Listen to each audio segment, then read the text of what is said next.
आज की कथा में हम सुनाएंगे दक्ष के द्वारा यज्ञ में भोलेनाथ जी का अपमान और माता सती का अपने ही पिता के यज्ञ में तन का त्याग।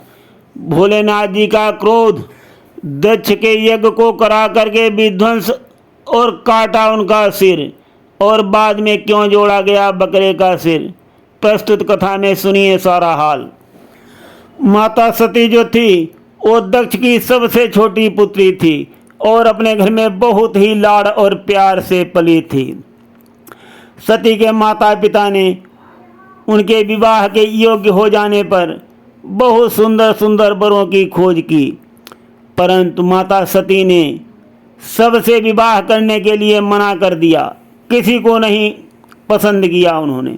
बाद में जब उनसे पूछा गया कि आखिर तुम किससे विवाह करना चाहती हो, माता सती तो बचपन से भोलेनाथ जी की तपस्या कर रही थी और उन्हीं से विवाह करना चाहती थी। माता पिता ने बहुत पूछा, वो नाराज होने लगे। तब माता सती ने कह दिया कि मैं महादेव से विवाह करूंगी। और जैसे ही महाराज दक्ष ने महादेव जी का नाम सुना, वो भड़क गए। क्रोधित होकर बोले, कदापि नहीं हो सकता। महाराज दक्ष जो है वो भूले नहीं थे जब देव ऋषि नारद जी के श्राप के कारण सृष्टिकर्ता ब्रह्मा जी भ्रमित हो गए थे और उन्होंने घोर पाप कर दिया था। तब भोलेनाथ जी ने सृष्टिकर्ता ब्रह्मा जी का 5वां सिर काट दिया था। और ब्रह्मा जी जो हैं वो दक्ष के पिता हैं। दक्ष कह रहे हैं, मैं कैसे भूल जाऊं, कैसे भूल जाऊं। उन्होंने ब्रह्मा जी को पूजा के लिए अयोग्य घोषित कर दिया है और मेरे द्वारा चंद्र को दिए गए श्राप को संशोधित कर दिया है, और हाल ही में मेरा भी अपमान किया था। एक बार क्या हुआ, दक्ष को प्रजापति बनाया गया और उन्होंने ब्रह्मा जी की सभा में जैसे ही प्रवेश किया, सभी देवतागण दक्ष के सम्मान में उठ करके खड़े हो गए, परंतु भोलेनाथ जी अपने आसन पर बैठे रहे। ये देख करके दक्ष को क्रोध आ गया और उन्होंने एक नियम बना दिया और कहा कि कितना असभ्य आदमी है जो देवताओं के साथ मिलने जुलने के योग्य ही नहीं है, और कहा कि भविष्य में कोई भी शिव को विशिष्ट सभा में आमंत्रित नहीं करेगा। जब ये बात भोलेनाथ के वाहन नंदी ने सुनी तो उनको बहुत बुरा लगा, बहुत बुरा लगा, और उन्होंने जवाब दे दिया कि आप जैसी बातें करते हो ऐसी बातें कोई जानवर ही कर सकता है। भगवान भोलेनाथ को सांसारिक अनुष्ठानों से कोई सरोकार नहीं है, उनको कोई लालच नहीं है। प्रजापति, आप अपने शब्दों पर नियंत्रण रखिए, अन्यथा स्वयं ही पशु के समान दिखने लगेंगे। किंतु सती को इन घटनाओं का आभास नहीं था। वो केवल इतना जानती थी कि उनका अस्तित्व अंशमात्र था जिसे केवल शिव पूर्ण कर सकते थे। वनवास में रहकर सती ने भगवान शिव को प्राप्त करने के लिए घोर तपस्या शुरू कर दी। महादेव के प्रति उनके अंदर इतनी ऊष्मा पैदा हुई कि कैलाश पर जमी हुई बर्फ भी पिघलने लगी। सती के प्रेम से अभिभूत होकर शिव ने उन्हें पत्नी बनाने के लिए सहमति दे दी। ये सुनकर दक्ष को बहुत क्रोध आया। ये देख करके ब्रह्मा जी ने हस्तक्षेप किया और दक्ष को समझाया कि शांत रहो, सती का जन्म जो है वो शिव के लिए ही हुआ है। अपने पिता की बात को सुनकर दक्ष बोले, वो शिव जो पशुचर्म पहन के घूमता है, गांजा पीता है और शरीर पर राख मलता है, बैल की सवारी करता है और सर्प को अपने गले में धारण करता है, एक राजकुमारी ऐसे सन्यासी के साथ कैसे रह सकती। ब्रह्मा जी बोले, शिव स्वतंत्र हैं, उन दोनों का मिलन प्रकृति का नियम है, आप उन्हें अलग नहीं कर सकते। दक्ष बोले, क्या आपको याद नहीं है शिव ने आपको कैसे अपमानित किया है, वो भी एक नहीं दो दो बार। दक्ष ने बहुत तर्क और वितर्क किया, किंतु ब्रह्मा जी ने घोषणा कर दी कि शिव का विवाह होकर रहेगा। प्रजापति ने अपने पिता की इच्छा के समक्ष संपन्न कर दिया। भोलेनाथ जी का और माता सती का विवाह जो है संपन्न हो गया। सती और भोलेनाथ जी दाम्पत्य जीवन का आरंभ हुआ ही था कि उन्हें समाचार मिला कि प्रजापति एक भव्य यज्ञ का आयोजन करने वाले हैं, जिसमें सभी देवताओं को आमंत्रित किया गया है और ऋषियों को सम्मानित किया गया है। उसमें सर्वश्रेष्ठ हवन सामग्री अर्पित होनी थी, जिससे भारी यश अर्जित किया जाना था। सती हर्षित थी। माता और पिता और बहनों से मिलने का बहुत अच्छा अवसर है और उनके मन में अभिलाषा भी बहुत थी मिलने के लिए। माता सती जो हैं बहुत ही खुशी थी और वो जाने की तैयारी करने लगी। अब माता सती को केवल निमंत्रण का इंतजार था कि जैसे ही निमंत्रण आए ऐसे ही मैं तुरंत अपने पिता के यज्ञ में जाऊंगी और माता सहित सबके दर्शन करूंगी, सबसे मिलूंगी। किंतु उनको निमंत्रण मिला ही नहीं। उनकी आंखों में जो उम्मीद थी वो धीरे धीरे टूटने लगी। भगवान भोलेनाथ जी ने तो उनको कुछ नहीं बताया, किंतु यज्ञ का दिन आ गया और देवतागण ऊपर से जा रहे हैं। सती ने देखा तो उनको यही लगा कि मानो हमको ये सभी देवगण चिढ़ाते हुए ताना मारते हुए जा रहे हैं।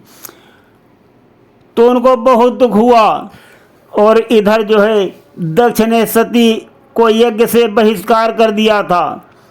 वो सोच रही हैं पिताजी ऐसा क्यों कर रहे हैं, क्यों कर रहे हैं पिताजी। सती ने पति के सामने रोते हुए कहा, ऐसा कैसे हो गया। उन्होंने अपनी ही पुत्री को नहीं बुलाया है, उन्होंने प्रत्येक देवता को आमंत्रित किया है, किंतु महादेव को क्यों नहीं। ये सुनकर भोलेनाथ जी ने कहा कि तुम्हारे पिता ने मेरी वजह से तुम्हारे लिए भी अपना प्यार भस्म कर दिया है और अब तुम केवल मेरी पत्नी हो। सती जी बोली, पिता अपनी संतान से कभी घृणा नहीं कर सकता, मुझे वहां जाकर उनसे बात करनी होगी। भोलेनाथ जी कहने लगे कि बिना निमंत्रण जाने से सम्मान नहीं होता है और हमारा वहां स्वागत नहीं होगा, अपमानित होना पड़ेगा। और इसके अलावा भी तुम जाना चाहती हो तो तुम जा सकती हो, किंतु ये सोच लो जैसे ही तुम वहाँ पहुँचोगी तुम्हारे पिता के अंदर नकारात्मक भावनाएं भड़क उठेंगी, जिससे उनका यज्ञ जो है वो दूषित हो जाएगा और सारा अनुष्ठान जो है वो व्यर्थ हो जाएगा। इसमें तुम्हारी हानि ही हो सकती है और वहाँ तुम्हारी रक्षा करने वाला भी कोई नहीं होगा। सती माता बोली, मेरी हानि। सती की आंखें जो थीं आश्चर्य से फैल गईं। मेरे घर में मेरी हानि कैसे हो सकती है। अपने परिवार की उपस्थिति में मैं ये अन्याय नहीं होने दूंगी।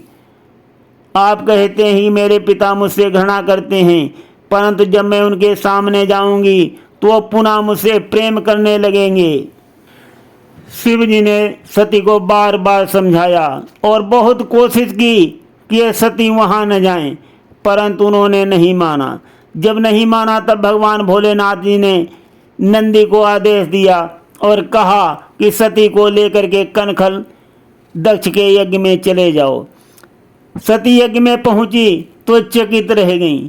उनकी मां प्रसूति ने सती को गले से लगाया, किंतु दक्ष की आंखों में तिरस्कार और अपमान के अलावा कुछ नहीं था। यहाँ तक कि सती की बहनें भी बिना बुलाए आने पर उन्हें तिरस्कार से देख रही थी। उन्होंने जंगली पुष्प से सज्जित होकर आई सती का मजाक भी उड़ाया। यज्ञ स्थल को देखकर सती के मन में बहुत पीड़ा हुई। सभी देवतागण मौजूद थे, किंतु शिव के लिए वहाँ कोई आसन नहीं रखा गया था। उनके लिए यज्ञ का भाग भी आरक्षित नहीं किया गया था। उनके नाम के मंत्र का जाप नहीं हुआ था। यज्ञ में शिव का पूर्ण बहिष्कार कर दिया गया था और किसी ने उसका विरोध तक नहीं किया। ब्रह्मा जी और विष्णु जी भी वहाँ मौजूद थे। नंदी की आंखों से आंसू बहने लगे, किंतु सती अपनी पिता से बहस करने लगी। सती ने अपने पिता से कहा, महादेव के बिना आपने यज्ञ का आयोजन कैसे कर लिया? मैं यहाँ सभी देवताओं और राक्षसों को देख रही हूँ। यक्ष भी हैं, गंधर्व भी हैं और यहाँ तक कि अच्छी और बुरी आत्माएं भी हैं। आपने अपने दामाद को क्यों नहीं बुलाया? क्यों नहीं बुलाया? क्योंकि वो इनमें से किसी भी श्रेणी का नहीं है क्या? प्रजापति ने परिहास किया और हा हा हा हा करके ठहाका लगा के हंसने लगे। कहने लगे, वो इनमें किसी भी काम का नहीं है। वो न देव है, न राक्षस है, न इंसान है, न पशु है। वो सभी जीवों, सभी प्राणियों से सबसे तुच्छ और अधम है। क्या उसने तुमको यहाँ निमंत्रण की भिक्षा मांगने के लिए भेजा है? सती माता को क्रोध आ गया, बोली, पिताजी आप मेरे पति का अपमान कर रहे हैं। यक्ष बोले, हाँ हाँ, उस पति का जिसे तुमने मेरी इच्छा के विरुद्ध विवाह किया है। अपने चारों ओर देखो, मेरी सभ्यता कैसी है, मेरी संस्कृति कैसी है और मेरे संस्कार कैसे हैं और मेरी रीत रिवाज, उत्सव क्या क्या रंग रूप है, इसको देखो अच्छी तरीके से। यहाँ उस अराजकता पसंद शिव के लिए कोई स्थान नहीं है। वो अधनंगा व्यसनी है जिसे हमारे द्वारा श्रमपूर्वक बनाई गई सृष्टि की परवाह भी नहीं है और तुम उसके लिए हमसे लड़ रही हो। तुमने उससे विवाह किया था और उसी दिन से तुम मेरे लिए मर गई थी और मृतकों के लिए कोई निमंत्रण नहीं दिया जाता है। अपने पिता की बात को सुनकर माता सती को बहुत गुस्सा आया और वो कहने लगी कि जब चंद्रमा ने अपनी पुत्रियों की उपेक्षा की थी तो आपने चंद्र की निंदा की थी और आज स्वयं आप अपनी पुत्री की निंदा कर रहे हो और मेरे सामने मेरे पति की उपेक्षा कर रहे हो। और ये महादेव जी ने सच ही कहा था कि मुझे आपकी यज्ञ में नहीं आना चाहिए था, वहाँ अपमान ही होगा। और माता सती की अपने पिता से बहस हो रही है। ब्रह्मा जी और नारायण हरि चुपचाप बैठे हुए हैं। शिव को अपमानित किया जा रहा है। माता सती ने कहा, त्रिमूर्ति क्या आप भूल गए हो? महादेव के साथ ही मिलकर त्रिमूर्ति कहलाते हो। आप परमात्मा की इच्छा के प्रतिनिधि हो। क्या प्रजापति का मेरे पति को अपशब्द कहना आपको अच्छा लगता है? क्या इसमें आपका दिल नहीं दुख रहा? अथवा इन आहुतियों के लिए आपकी क्षुधा ने आपका मुंह बंद कर दिया है? बहुत ताने मारे माता सती ने सभी देवगणों को। माता सती का एक कड़क उल्हना सुन करके महाराज दक्ष जो है क्रोध में आ गए और उन्होंने हाथ उठा लिया मानो सती पर वो वार कर देंगे। बोले कि तुम्हारी ये हिम्मत कैसे हो गई और तुम हमारे यज्ञ के अंदर हमारे मेहमानों का अपमान कर रही हो और तुम्हारे शिव जो हैं इस यज्ञ के योग्य ही नहीं है निमंत्रण के। यहाँ मुख्य दो देवता हैं, ब्रह्मा जी हैं, नारायण हरि हैं। एक सृष्टि की रचना कर रहा है तो दूसरा पालन पोषण कर रहा है। तुम्हारे भोलेनाथ, तुम्हारे शिव की क्या जरूरत है यहाँ जो उनको यज्ञ में सम्मिलित किया जाए? तुम्हारा पति जो है वो अपनी मनमर्जी करता है। उसने परमपिता ब्रह्मा जी को भस्म करना चाहा, किंतु असुरों को आशीर्वाद दिया और मत संजीवनी प्रदान कर दी। जब उसने खुद को हमसे अलग कर लिया है तो मैं उसे अपने साथ क्यों सम्मिलित करूं? उसके लिए मेरे पास घृणा के अलावा और कुछ भी नहीं है। आप उनसे घृणा नहीं करते हो पिताश्री, सती ने कहा। आप उनसे डरते हो। आपको डर है कि आप उन्हें अपने बस में नहीं कर सकते, इसलिए वो आपके द्वारा बनाई गई किसी वस्तु को नहीं मानते। सती के वचन को सुनकर दक्ष जो है पुनः क्रोधित हुए और कहा कि जो व्यक्ति नियम और कानून नहीं मानता है उसे मेरे यज्ञ अनुष्ठान में भाग लेने की कोई ज़रूरत नहीं। वो इस अनुष्ठान में भाग लेने के योग्य ही नहीं है, उसे यहाँ की जूठन भी नहीं मिल सकती। ये बात सुनकर महर्षि दधीच जो है बहुत क्रोधित हो गए और उठ करके अपने आसन पर खड़े हो गए। बोले कि बहुत हुआ, बहुत हो गया, भगवान भोलेनाथ का बहुत अपमान हुआ। बस कहा कि कोई भी यज्ञ हो जहाँ महादेव जी का अपमान हो ब्रह्मांड के मस्तक पर कलंक के समान है। अब यहाँ बैठना भी पाप है और मैं इस महापाप का भागी नहीं बनूंगा। और महर्षि दधीच जो हैं वहाँ से चले जाते हैं और महर्षि दधीच के जाते ही प्रसूति चिल्ला पड़ी और सबकी निगाहें जो थी वो महर्षि दधीच पर टिक गईं, किंतु सती को किसी ने नहीं देखा। वो यज्ञ की वेदी के किनारे पर पहुंच गईं और माता सती के मन में आ रहा है कि जैसे महर्षि दधीच को मना लिया गया और वापस कर लिया गया, मैं उस तरह वापस नहीं जा सकती। और उनका चेहरा जो है आंसुओं से भीग गया और उन्होंने सोचा अब मैं महादेव जी के पास सती के भेष में लौट कर जा सकती हूँ। ये हमारा जो शरीर है वो अभिशाप हो गया, मैं इस शरीर को ही त्याग दूंगी क्योंकि मेरे पिता इस शरीर के दाता हैं, इसलिए मैं इस शरीर को नष्ट कर दूंगी और तभी मैं अपने पति से दोबारा मिलूंगी और तभी तुम सबको भी भोलेनाथ जी की महिमा समझ में आएगी। आपके यज्ञ में मेरे स्वामी के नाम का कोई भी भाग नहीं है, इसलिए मैं स्वयं को वेदी में अर्पित करती हूँ। मुझे क्षमा करें महादेव जी, मुझे क्षमा करें।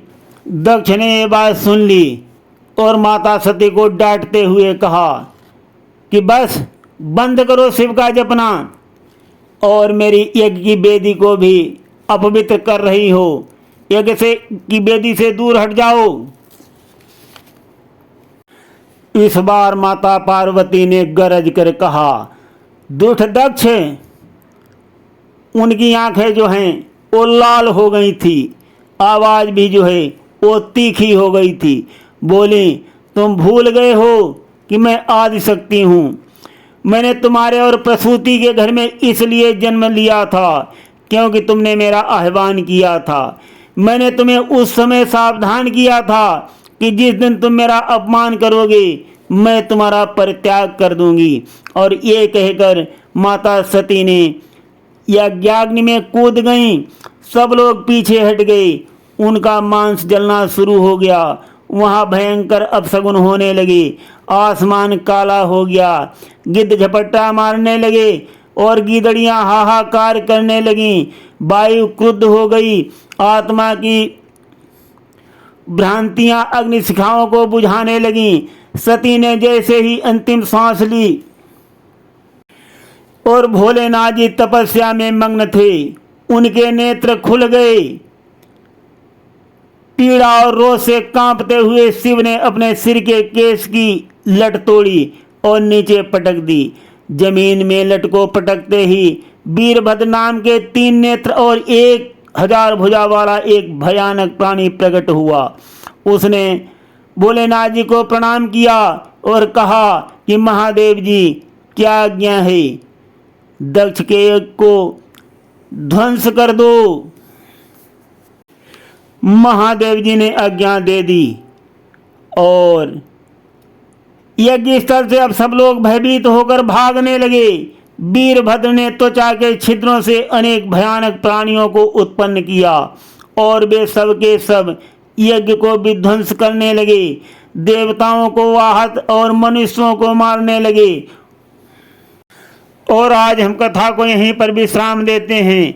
आगे का भाग पार्ट 2 में सुनाएंगे। सुनते रहिए गिरीश आध्यात्मिक ड्रीम में। धन्यवाद।